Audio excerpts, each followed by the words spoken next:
ঠিক আছে, তোমরা ভুল করলা, পরে আফসোস করবা।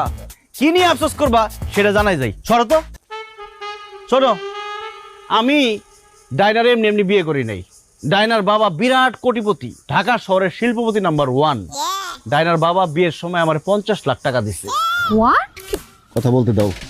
আমারে 50 লাখ দিছে, তোমার জন্য 20 লাখ টাকা পাঠাইছিল, আর 20 ভরি স্বর্ণ দিছে আম্মা তোমারে দেওয়ার জন্য। আরে আমারে আটকাও না, আমারে বলতে দাও। এখন যেহেতু তোমরা আমাদের মাইনা নিতেছো না, সেহেতু কি করার, আমরা এখন ঢাকা শহর চলে যাব, ঢাকায় গিয়ে ফ্ল্যাট কিনবো, নতুন বাবা মা বানাবো, তাদেরকে এই টাকাগুলো দিয়ে দিব। ঠিক আছে, গেলাম। আফসোস করতে কি বলেছে সব? আরে শোন, পলাই গিয়া বিয়া করলেও বিয়া, আর অনুষ্ঠান করে বিয়া করলেও বিয়া।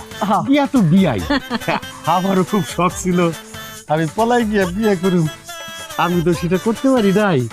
তুই আমার মনের আশা পূর্ণ করছস। তুই তো আমার বংশের অহংকার, আমার অহংকার। আয় বাবা, বুকে আয়। না না আব্বা, এটা তোমার মুখের কথা, মনের কথা না। এটা যদি তোমার মনের কথা হইতো, আমাদের এতক্ষণ বাইরে দাঁড় করে রাখতে না, অনেক আগে মাইনা নিতা।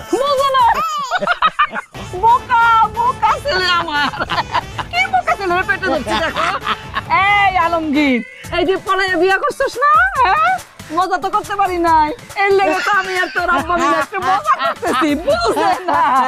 এই দেখো বৌমা, এই যে বৌমা, ওই শাশুড়ি আম্মা টাশুড়ি আম্মা কিন্তু হইব না, বুঝছো? আম্মা আম্মা কইবা। আর এই যে বাড়ি ঘর দেখতেছো, এগুলি কার? সব তোমার। এই যে আমি নেই, হ্যাঁ? না না, আপনি হারিয়ে তো দেখি আমি নিতেছি। আসো তো, আসো।